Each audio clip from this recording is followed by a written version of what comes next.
siguiente panel, esta vez no de políticos, sino de analistas. Le damos la bienvenida a Josefina Miro Quesada, que es primera vez que la tenemos en el programa y hemos insistido para tenerla más veces, así que ella está apuntadísima.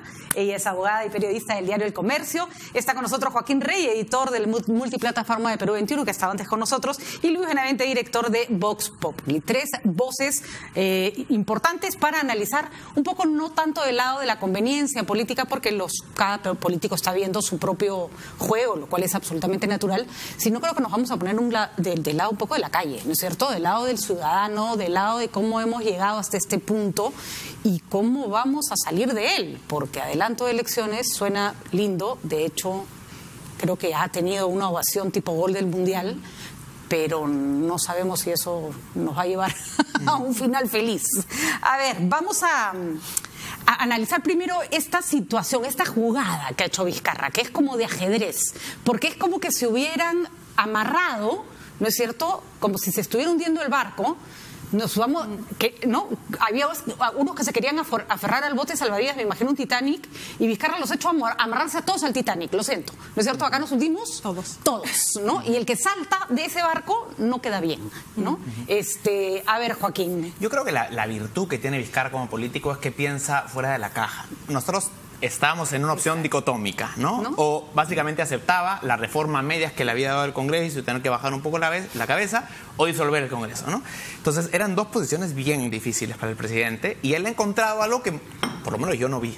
Esa salida. No, yo tampoco, no la vi. O sea, esta capacidad de bonzo, ¿no? De me sacrifico por el Perú, porque además así ha quedado incluso, ¿no? Pero que no se entendía muy bien, ¿no? O sea, se hablaba de una iniciativa de reforma constitucional, pero ¿qué es esto de adelantar las elecciones, ¿no? De acortar el mandato, aprobarlo además por referéndum. Y creo que esa posibilidad también le empodera al ciudadano, ¿no? Decir, esto no lo voy a decidir yo, sino que vamos a trasladar la decisión a la ciudadanía, para que sea finalmente el ciudadano, el pueblo soberano, el que decida si es que efectivamente nos vamos o no a elecciones, ¿no?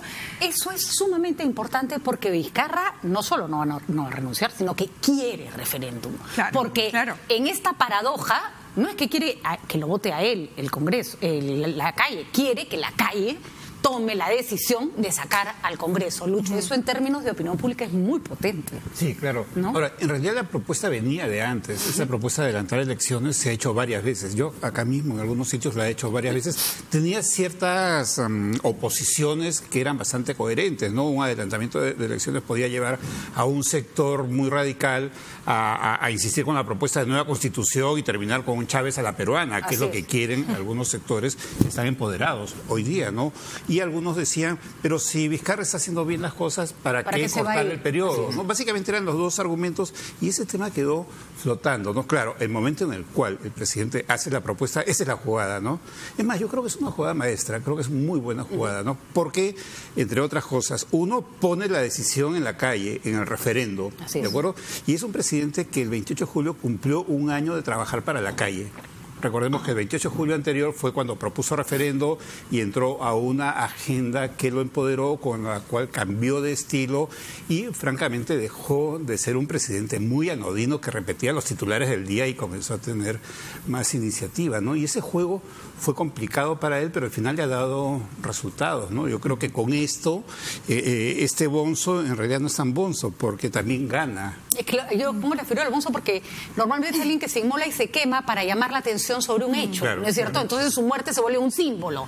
En este caso, la muerte de Vizcarra como presidente se convierte en un símbolo de cambio que el Congreso no está dispuesto, en el que el Congreso, cierto Congreso, no está dispuesto a ceder. Y ahí, Josefina, ¿cómo ves tú las respuestas dentro del Congreso? Que es sumamente interesante porque no es monolítica, ¿no? Claro. O sea, ahí hemos escuchado algunas voces que están pidiendo por la renuncia. Es decir, ya, ok, te quieres inmolar, hazlo tú primero. Pero la renuncia tiene además causas diferentes a lo que se está proponiendo acá, que es básicamente la reforma constitucional, adelantar elecciones, y se dice más o menos que el periodo de 5 años sea de 4. En el caso de la renuncia, sería una serie de pasos que implican la sucesión presidencial, que además tiene que pasar necesariamente por la viceministra, ¿no? Entonces, vicepresidenta. Entonces, en ese caso, primero se genera la incertidumbre si es que Meche va a aceptar renunciar, y en segundo lugar quedaría a poder o que quedaría al poder de Pedro Ollechea como presidente del Congreso, que también empodera al Congreso y deja mal a Vizcarra, ¿no?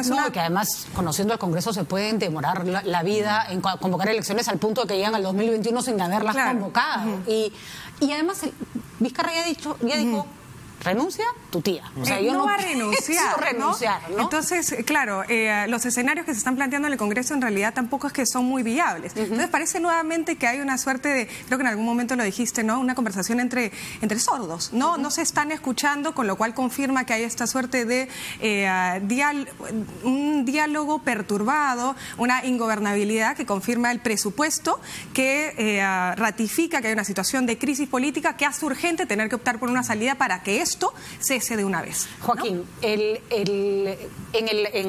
lo que está analizando Josefina, clarísimo, se agudiza el enfrentamiento y por supuesto ya empezaron a buscarle como los 8 pies al gato, ¿no?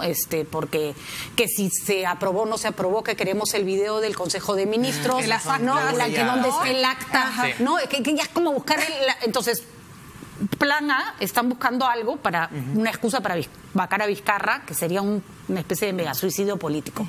Pero el plan B, que no es tan descabellado, porque pone al gobierno otra vez en una situación difícil, es que el fujimorismo logre los votos para decirle a Vizcarra no. Ese no es un escenario tan improbable. Así es. ¿No? Yo veo que hay muchas maneras en las que esto puede acabar mal. Varias. La primera de ellas es que este proyecto de reforma constitucional tiene que ser aprobado primero por mayoría simple en el Congreso y puede que tengan los votos para decir no. El ministro Ceballos ya ha dicho que no descartan usar una nueva cuestión de confianza si ese fuera el caso. Recordemos que acaba de ganar Ollechea. Sí. Acaba de ganar Ollechea, que era el candidato al fujimorismo, ¿no? Entonces, la capacidad del fujimorismo para seguir aglutinando a su alrededor para su causa a otros partidos, ahí está, intacta, lo acaba de demostrar. Y ya Fuerza Popular, Acción Republicana, el APRA ya han dicho que votarían en contra, ¿no? Eso puede variar, por supuesto, ¿no? Javier Velázquez era de una opinión distinta a la que hemos escuchado, o sea, estaba en ánimo más concertador hoy en la mañana. Pero la escopeta de 3 cañones... Si llegara esa situación y se presenta una cuestión de confianza, sería un escenario bien complejo, nuevamente. Porque imagínense que le niegan la cuestión de confianza. Hay que Vizcarra. Disolver el Congreso es una posición bien difícil para él. Es un escenario además que han querido evitar con esto, ¿no? No querían hablar sobre el tema de disolución, a pesar de que la antesala de esta propuesta, él habla de que él camina por las calles y lo único que recoge es que el pueblo quiere que el Congreso se disuelva. Pero no llega a ese planteamiento, quiere descartar, quiere no volver a hablar sobre la cuestión de confianza, interpretar si fue o no rechazada. Él dice, la cuestión de confianza fue aprobada en la palabra, ¿no? Con las palabras, pero en los hechos no. Entonces, él ha querido evitar ese escenario de hablar de la disolución. Pero básicamente, si es que el Congreso no la apoya, está un poco que conducido a tener que plantear cuestión de confianza. De hecho, yo ayer le pregunté a Salvador del Solar qué pasaba si el Congreso le decía, mira, papito, no queremos adelanto de elecciones. Y él dijo que insistirían por otras vías porque esto ya era un objetivo del gobierno. Pero ahí se va a ir a una disolución del Congreso. No hay. ¿Cuántas alternativas le quedan, Lucho? La lectura inmediata, la cuenta, la aritmética inmediata es que la mayoría que llevó a Ollechea a la presidencia del Congreso es la mayoría que le va a decir que no al presidente en ese tema, ¿no? Es casi un 2+2. Yo también creo claro, que ¿no? ahí tienes una plantilla que por lo menos te da una primera lectura de lo que podría pasar. Y está, ¿no? Fuerte, ¿no? Así es. Y Ollechea no es Salaverry, ¿no? Ollechea está muy presionado por el fujimorismo en ese momento. O sea, yo no le deseo a Ollechea la situación en que está, que es bien complicada. Pero además recordemos que Ollechea tiene un discurso válido, pro empresa, y uno de los argumentos más fuertes es el ámbito económico, ¿no? El ruido y el ámbito económico. Entonces él puede salir a decir, miren, yo en virtud de la salud económica del país prefiero no adelantar elecciones, ¿no? Ahora, eso llevaría, esa situación, a que el tema sea propuesto como nueva cuestión de confianza. Ahora, el presidente ha estado tentado para mí a cerrar el Congreso. Creo que hay grupos, sectores que abiertamente además lo presionan hacia eso, ¿no?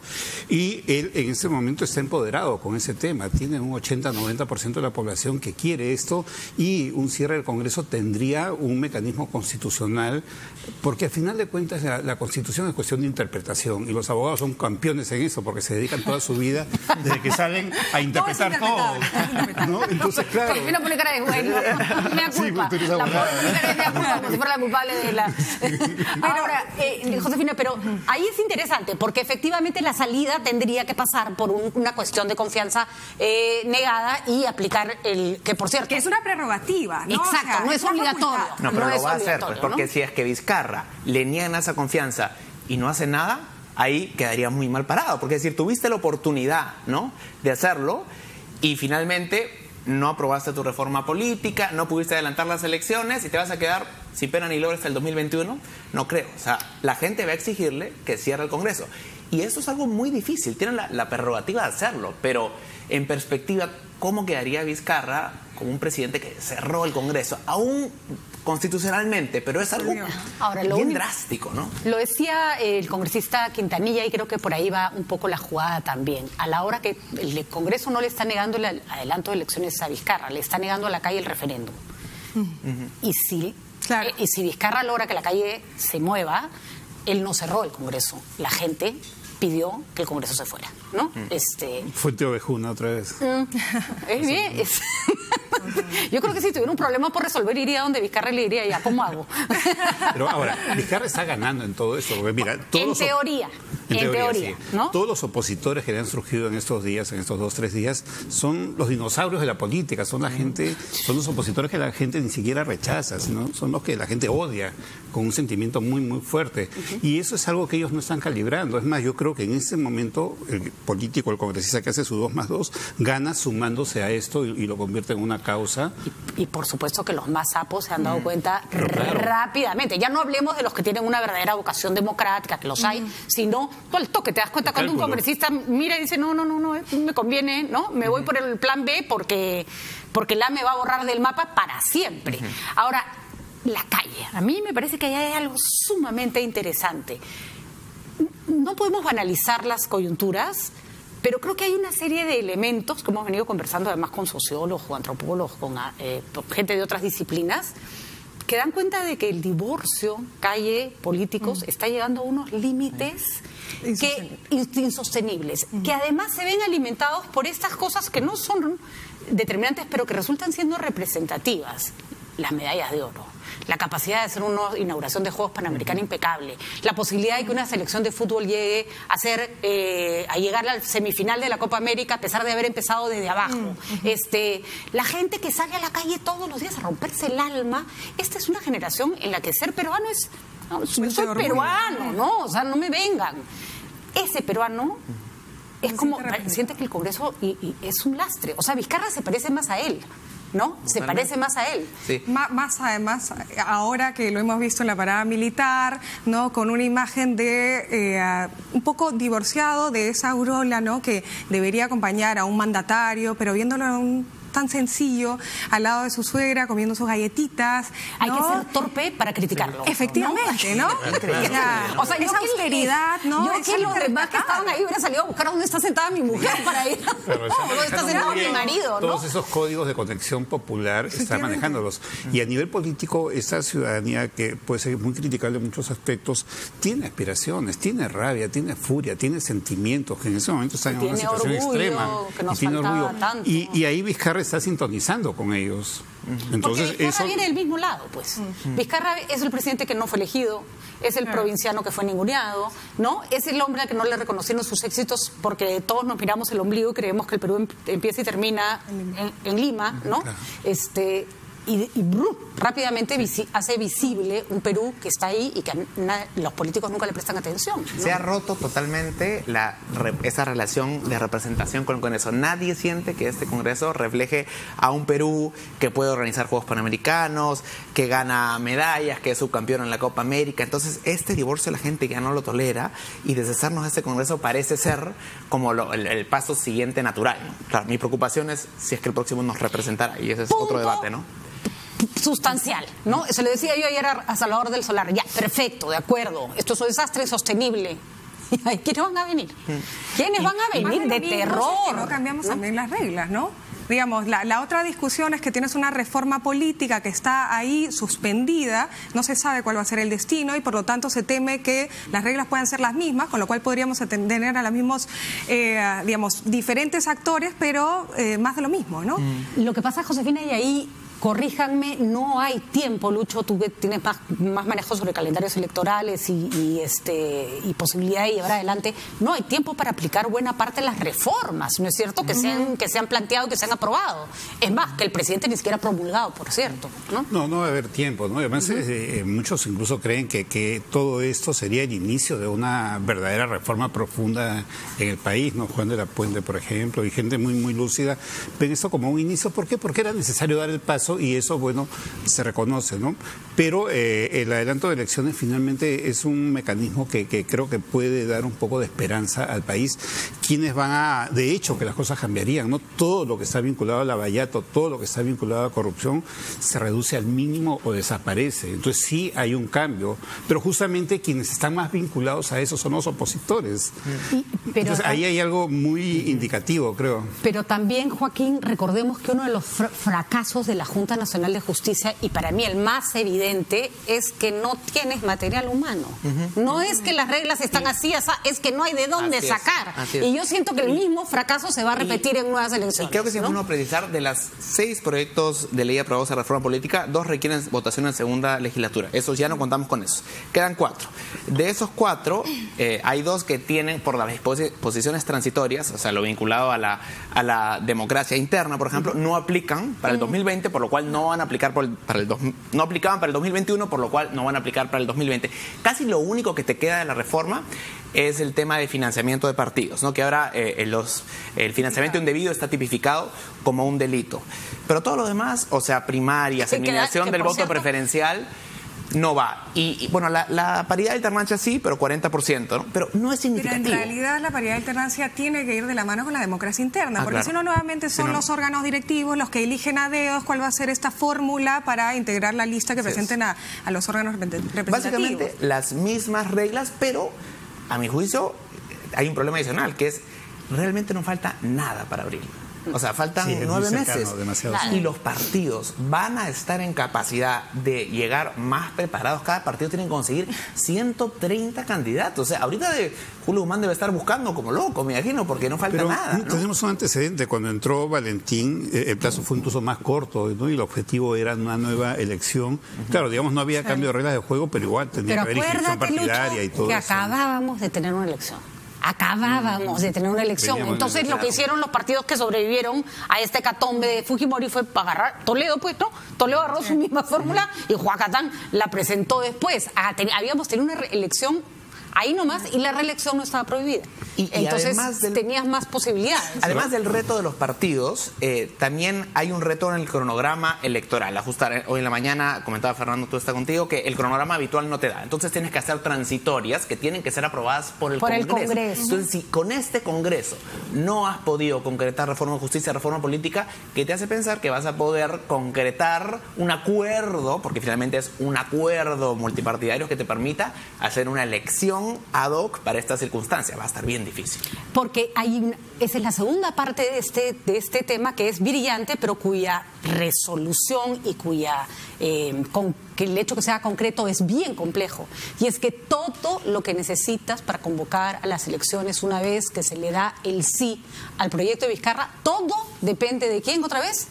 Del Congreso de la República. Bueno. Ya me imagino a los congresistas fujimoristas resfriados que no fueron, ¿no? Pero hay otra variable también que analizar, y es que eventualmente se va a presentar una demanda competencial al Tribunal Constitucional que podría definir también si es que la reforma constitucional puede o no ser objeto de una cuestión de confianza, ¿no? Y si es que el escenario es negativo, pues entonces todo esto se desmorona, ¿no? Está ese tema y sumado a cómo yo corroboro, garantizo, fiscalizo que efectivamente la confianza que tú me diste en este proyecto de ley, que es parte de la política de Estado, que someto a confianza, luego yo fiscalizo que vayas a cumplir tu palabra, ¿no? Este desfase entre la cuestión de confianza en los hechos y en la palabra, ¿no? Fiscalizar, eso lo va a tener que determinar el Tribunal Constitucional, y también determinar si es que esto que está haciendo de someter, si es que evidentemente el Ejecutivo considera que es una salida necesaria el tener que someter a cuestión de confianza esta reforma